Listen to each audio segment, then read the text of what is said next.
Hello, my name is Shawn Sheridan, and I hope you guys enjoy this poem. It's called Wordplay. Proverbs 18:21.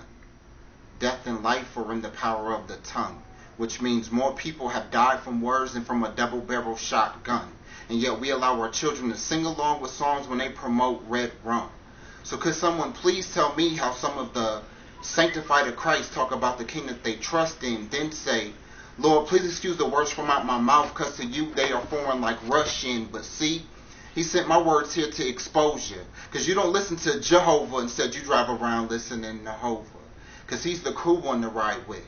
You're repeating this ish of a male when God prophesied it in Isaac. I mean, you thinking it's cool to simply rhyme along with the words, when the words will burn your soul like the third. Because if you only speak on what you've seen instead of on what you've heard, we know you ain't talking about busting caps in the streets because you grew up in suburbs. I mean, really? Repeating the lyrics that rappers talk about that you or them never ever lived. It's kind of funny how the hardest rappers are always featured on MTV Cribs, looking comfortable as ever, like they've been there for years, because what they rap about in their songs is them just expressing their fears. Cooking coke and running dope like they the men in the street, screaming out by whipping bins when this life is rental like a lease. Because if Christ is that lion, I'm the young cub roaring like a beast. Number one draft pick to his team, and now I got Jesus like the Heat. But hold up. It seems to be more impressive to say you living like a boss than to admit that Jesus died because you couldn't pay the cost. How many of you would let your son hang till he was dead on the cross, for people to later teach others that him being your child was false?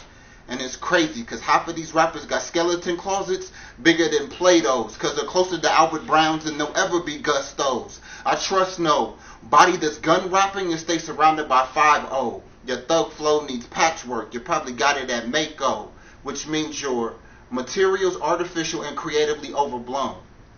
But see, the day and time we live in, instead of inspiring our kids to get a scholarship to Penn State, we want them to get an empire state of mind that glorifies the state pen. What happened to listening to Shirley Caesar or singing along with the wine-ins? Instead we're watching Brothers with Caesars doing a lot of complaining and crying. Like, if I only didn't cheat, that's your fault. Quit whining. And women, stop looking for a man that will never define him. Trying to be a ride-or-die chick only helps you find boys that ain't men. So God doesn't ride with you. Him you want to conceal. Because you rather sing along with songs because of how they make you feel, when what you feel isn't real because this life is momentary. Instead of eating the bread of life, you're running low like commissary. Because choosing Satan's music over God's cut your day short. February. So the music you listen to got you two-stepping and lusting, sexing and cussing. So I hope your Dougie does well when them flames rush in. Because they don't two-step up in heaven or have a Chicago to hustle. And the real Cupid up in heaven is too busy to do a shuffle. But they do under dirt, and Satan's putting in work. So instead of trying to learn the wobble to help you praise dance in church, remember God is watching your every move. And it doesn't matter if you choose to, no back arrows to redo. Because like the police, everything you say and do will be used against and to incriminate you. Or should be used to save your soul. And it all starts with your heart. It's one of a kind and so unique, and from the heart the mouth speaks. So do your words free breeze and freshen, or do they condemn souls and reek? That's why your prayers never rise, your daily bread has no yeast. We're almost 6 feet deep in a grave that never sleeps. Walk the lamb like a peacoat. Stop settling for rock and fleece.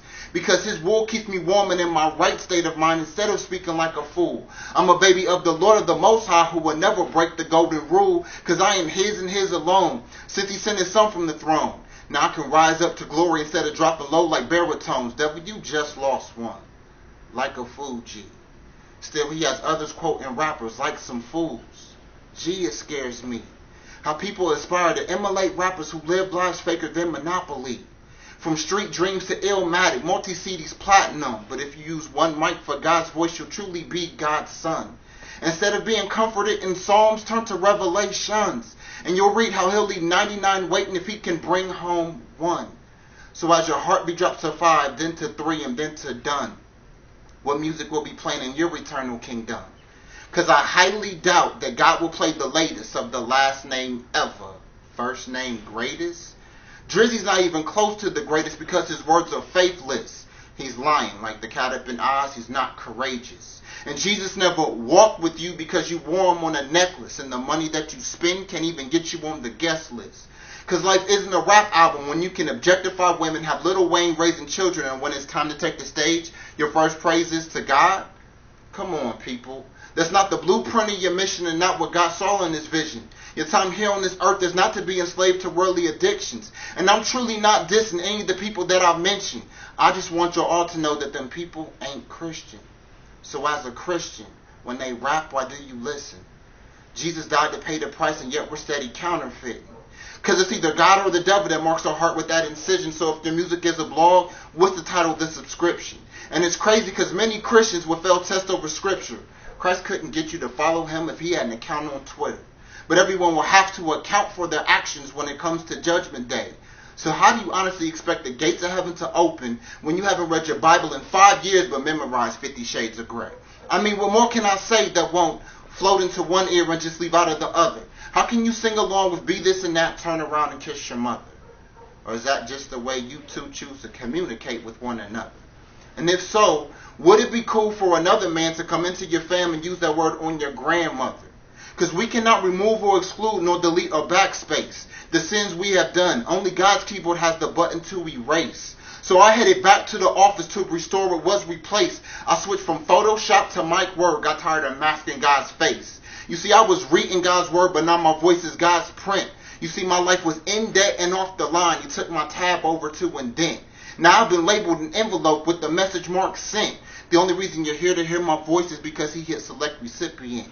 You must understand, He gave me a new start by finding my name and click chosen. No need to start a new file. He simply selected reopen because I was frozen. It just turned 2013 and I've been on Bible page breaks. So we fed me Micah 5 verse 4 and removed Satan's template. For him He did foreknow, He also did predestinate. That's Romans chapter 8. That's why I don't write. I plagiarize and imitate. And His body's just a vessel for Him to do with as He wants. He gave my life a new heading. Impact was the message and the font. And His word shot straight to my body with Psalms 51:10. The first bullet out the chamber renewed a new heart and put a new spirit within. The devil tried to stop the process, was afraid of what I might remember. But Satan had to drop down because God had already entered. So now He wrapped the text around my soul, so now I'm marked like an offender. With a new thesis of my life is how to return back to sender. So forever living by the sun, you'll never catch me in the shade. So even when this body breaks down, my soul has already been saved. So in conclusion, a correlation can be drawn for when you rap a verse. If cigarettes can kill your lungs, what happens to your soul when you curse? So if you're worried about your soul when your body hits the dirt, do like the rappers say, if you scared, go to church. And what you'll find is an army ready to move at any hour. Faith like a mustard seed, because mine is like a sunflower. Sure enough, I got the power. And a glow from my soul that no man can conquer. Because I serve a king that sits above all the kingdoms of man, higher than Gondor. But the sad thing is, in less than 604,800 seconds, erase that. In less than 10,080 minutes, never mind, forget that. In less than 168 hours, still too high, needs to be smaller, scratch that. In less than 7 days, some of y'all's words will return to being hazmat, which means you will return to a place that pushes you further away from Him. And no longer will you have an excuse because God sent me to warn them. Because you never really know when you've already said or done too much. Forgot to turn and walk away and let your soul self-destruct. So I'm just trying to do my part for everyone to want God's touch. Because if He didn't love you at all, He would have simply kept my mouth shut. So this message is for those who are living lost and confused because Satan has your souls physically molested and mouths orally abused. So if you forget the words that I've said or misunderstood the message I've been giving, go to Hebrews 4:13 and read up on what you've been missing. Everything you've ever said or ever done has been recorded or documented. God is trying to tell you something.